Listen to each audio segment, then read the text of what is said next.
Welcome to the BFF Report. I am your host, Mike B, aka Phony, and today we're going to be talking about Gods of War. Dante's Inferno. Yeah, that's right. Dante, I don't know why I get those two mixed up. So, just so you know, there's a lot of shit in this game that is really offensive, okay? I mean, not only to me, I'm not offended by this stuff. I'm just saying, there's a lot of people out there that'll play this game and will be like, oh, I'm fucking offended right now. So I'm just letting you know, if you're not a fan of female nudity, which since most of you guys are guys, I'll go ahead and throw that one out the window. Male nudity, like man butt and side penis, killing babies. Obviously everybody should be offended by that, but I'm just saying it's in the game, so you might want to watch out. Or anything religion based. So I don't want to say anything about that because that's a sensitive subject, right? Chinese toilet paper. Anyways, yes. So if you're offended by any of that stuff, you don't want to play this game. And you probably don't even want to watch this review. So there you have it. Let's go. First, I'm going to quickly skim through the first 20-30 minutes of play along with the story. Oh, and to keep you all focused, I'm going to enlist a bit of help from my friend Whoopi here. Yeah. Okay, you are a badass paladin type guy named Dante, and you're about to be deployed to Crusadistan on some kind of ethnic cleansing mission in the name of God. But before you leave, Dante is like, hey girl, why don't you let me up on that, you know what I'm saying? And of course, she's a big old prude and is like, you gotta swear on this cross that you ain't gonna cheat on me because I'm virgin, it's sin. Oh, word? Yeah, sure, baby, I swear, yeah. Okay, yeah, let's do this. And no, I'm pretty much not making any of this up. Anyways, you head off to fight and the game pretty much kicks things off with you slaughtering noobs by the truckloads.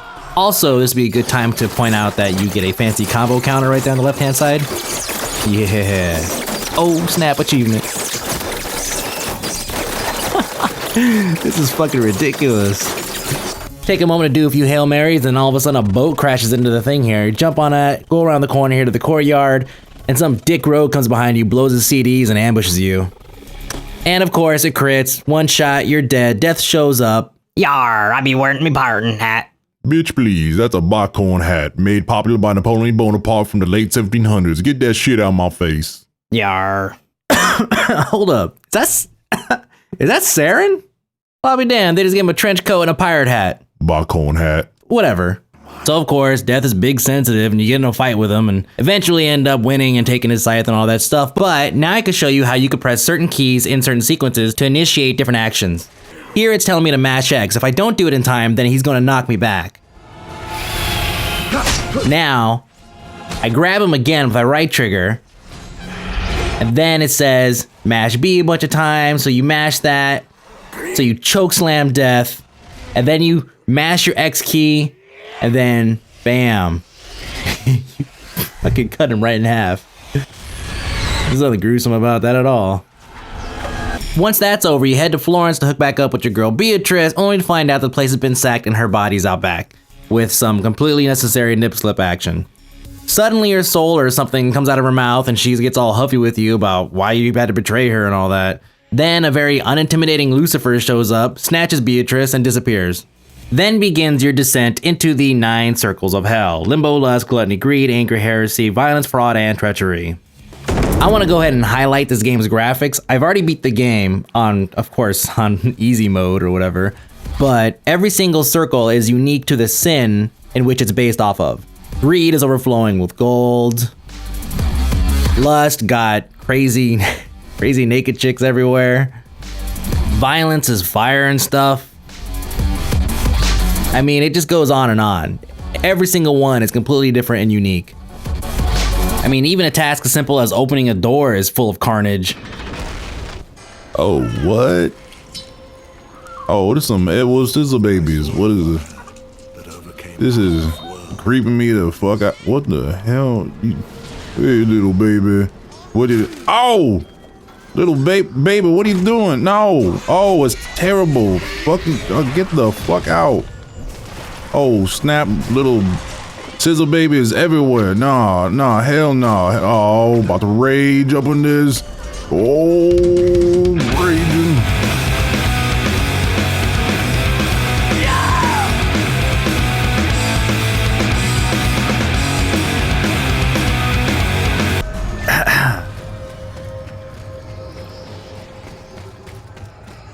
Combat in Dante's Inferno is very fluid because you can mix magic, your cross attacks, and your scythe attacks, and just mix and match them however you want. In some situations, it'll actually present you with these giant beast things, which you can actually right trigger, jump on top, hit your combination X, Y, whatever. Kill the dude that's on top by like splitting him in half, which is pretty sweet.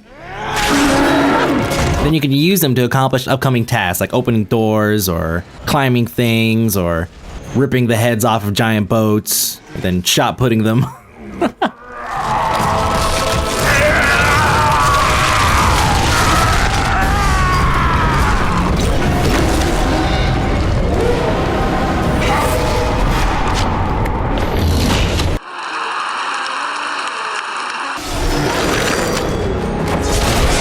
Getting back to combat mechanics, you could grab guys and you could choose if you want to absolve their sins or if you want to punish them for their sins. Either way, you're gonna get points, kind of like the Mass Effect Renegade versus Paragon thing, where you build up points and you can unlock certain things. So for example, as I kill people here, I get these souls or whatever, and I also get experience. If you notice in the upper left-hand corner, the left side is my unholy, which is my punish.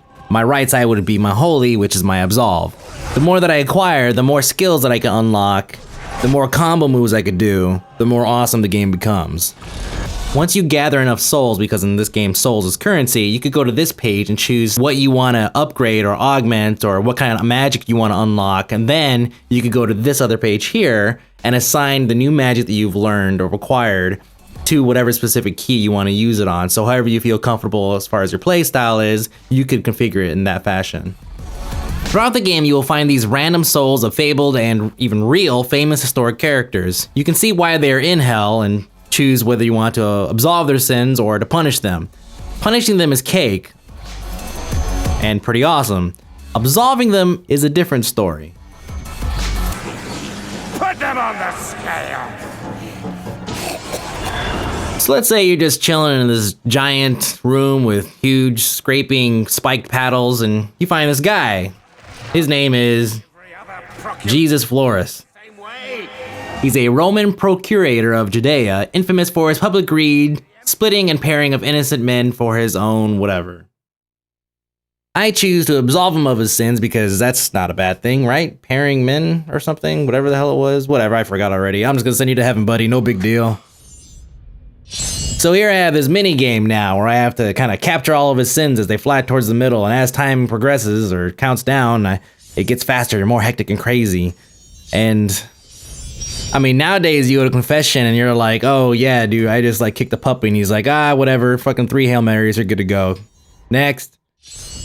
But apparently back in the day, they were playing like Soul Hero or something, And let's think about that for a second. Wouldn't capturing the sins of the Forsaken be that much more, I guess, fun if...